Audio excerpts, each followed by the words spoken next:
NASDAQ, as part of their panel request, was that Mullen get to $1, which is the minimum bid requirement to maintain your listing qualification, which means that NASDAQ gives you approximately a specific amount of time to regain that compliance, which includes trading at $1 for 20 trading days and are above $1 for 20 trading days. And if you can do that prior to the expiration of the extension date, then you continue on NASDAQ as a current company, meaning with no deficiencies. So from our perspective, we were granted the extension, which we're very grateful for.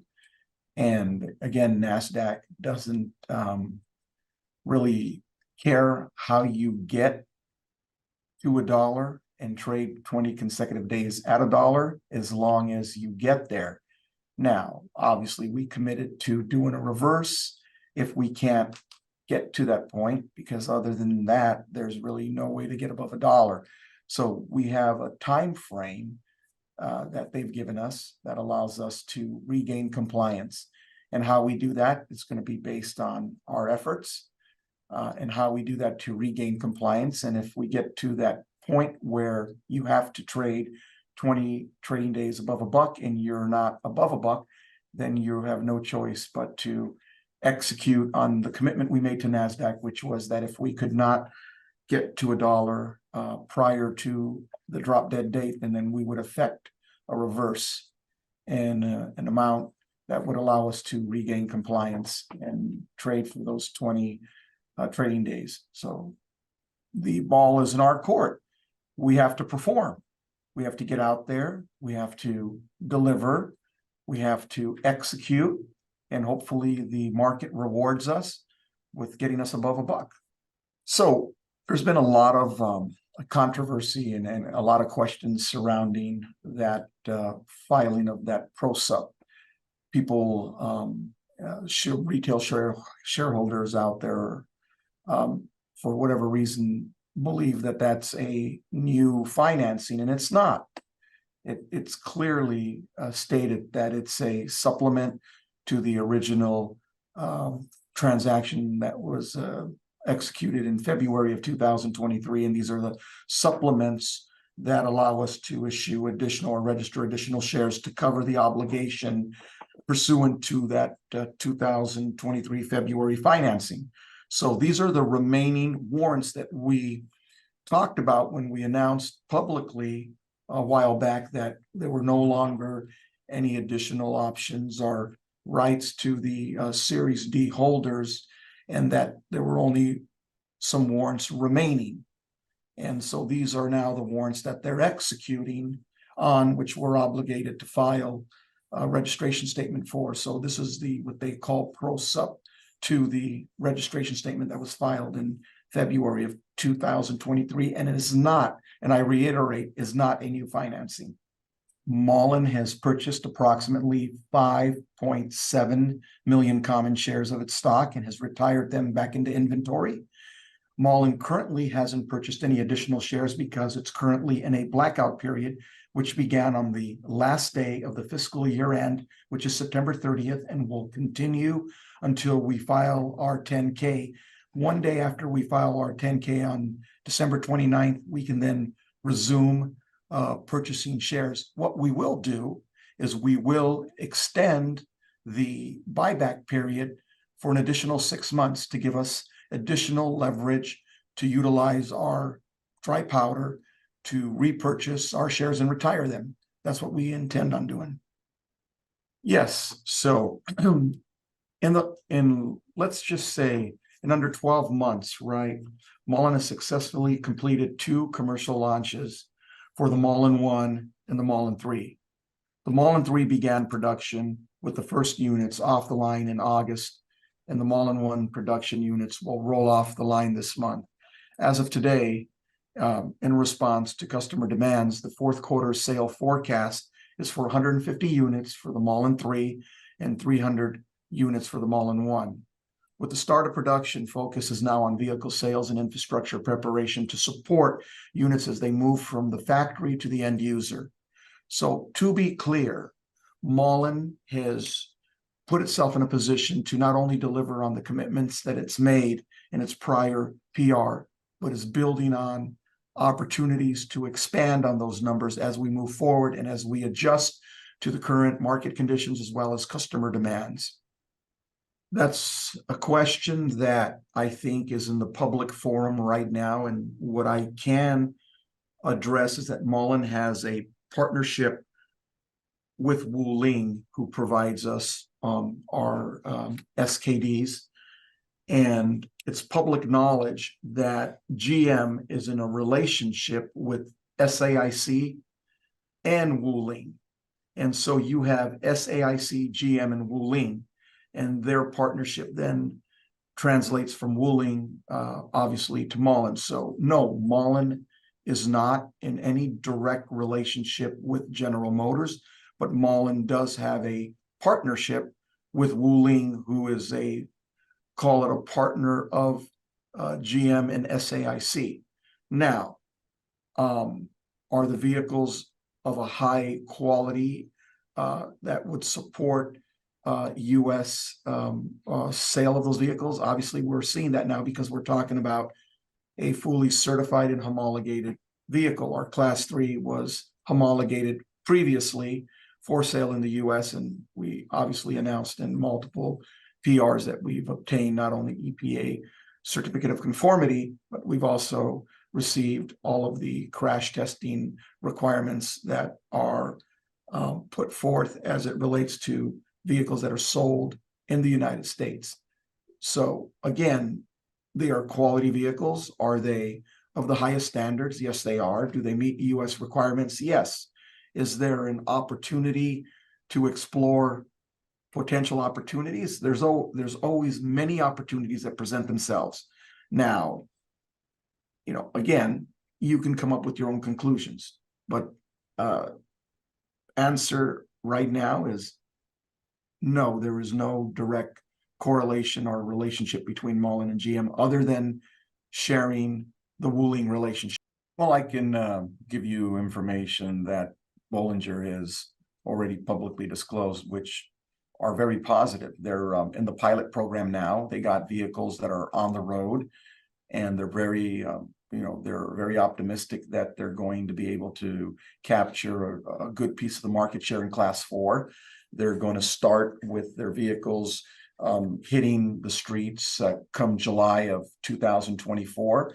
We anticipate or expect them to be a good piece of the market as it relates to Class 4. And when you take our Class 1 and Class 3 and you consolidate with their Class 4, I think we're a pretty big force to be reckoned with. From our presence currently in Ireland and our commitment to the EU, to the European Union, we've now expanded our presence of the MULN product lineup and respond to international demand on a immediate basis. The MULN Go has been shipped to European distribution partners in Ireland and in France. MULN is now in talks with dealer groups in Central America, as well as partners in Mexico and the Caribbean. Now, this is for the MULN Go product, and we're excited that we can expand that outside of the European Union and into South America. We think that would give us opportunity to capture, obviously, a tremendous amount of sales for that specific vehicle. As far as the government sales update that you're asking, Mullen Automotive, in conjunction with our RDS, Rapid Response Defense Systems, has met the next milestone in the process to obtain a government contract. Our RDS will submit the joint request to the Customs and Border Protection Regulatory Board, seeking their approval of the MULN 1 van to having met the requirements for substantial transformation. Timing for this submission is expected to take place no later than November 10th, with the CBP's response back to our RDS and MULN is 45 days of receipt of the submission. We thought that was really important. Mullen Automotive and RRDS are moving ahead with plans to display the Mullen One van and participate in an electric vehicle ride event at the upcoming Fed Fleet Conference in Washington, D.C. during the week of January 22nd, 2024. So one of the things for us going into the new year is to look back at what we did right and what we didn't do right.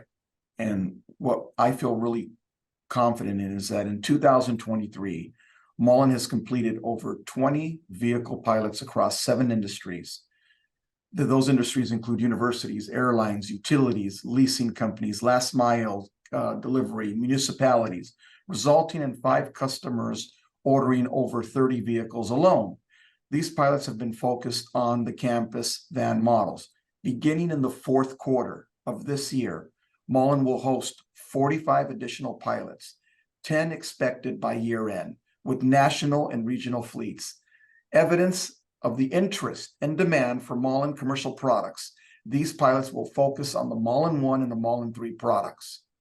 So with that, we feel that we are on the cusp of being able to transition from pilots to POs to deliveries and to the collection of receivables, which ultimately result in booking revenues. Those are going to be key factors for us as we go into the new year.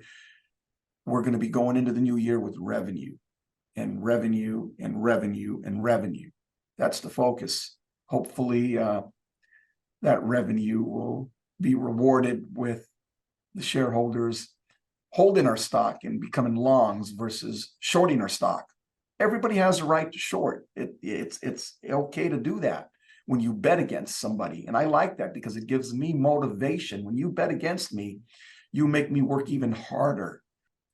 I want them to be rest assured that I am working as hard as I possibly can to create shareholder value for them, to get out there and do the right thing and to create as much positive momentum. Again, we're in a very tough market. Look, things at some point adjust. When you have fundamentals and you post revenue and you do things that the other guys can't do, you eventually get rewarded, right? And I believe that we're on the right track to be rewarded. So with that, I believe that Mullen has persevered and will continue to persevere and will grow and will dominate in the commercial sector. 100%. I'm working diligently. Again, I look at this as a football game, right? I got plenty of time on the clock. I've just started. This is, we're in the 1st quarter of a 4-quarter game. So things may not look great right now, not only for Mullen, but for the entire, world, and more so for the EV, space that we're all in.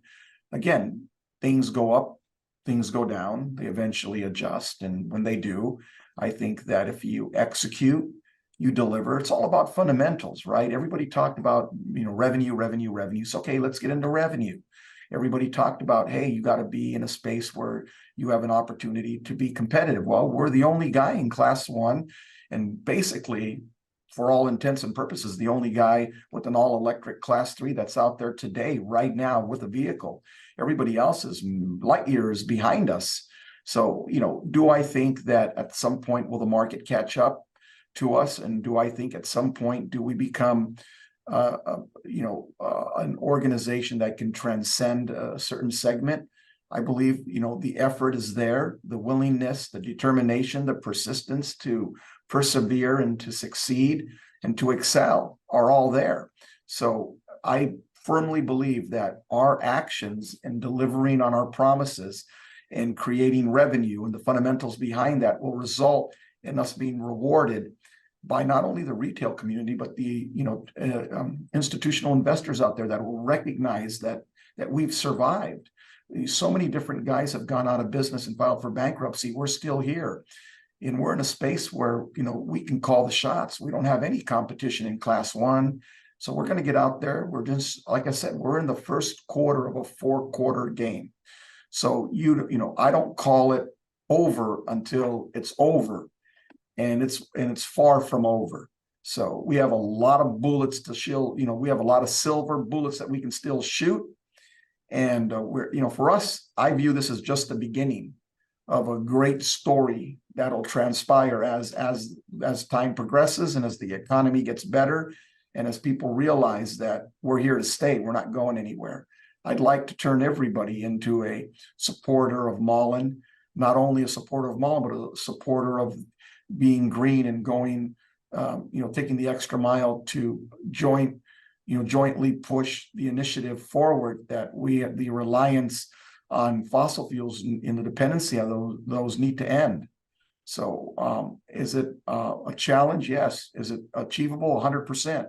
Will we turn people that are against us into supporters? I believe we will. And how we're going to do that is with delivering on fundamentals.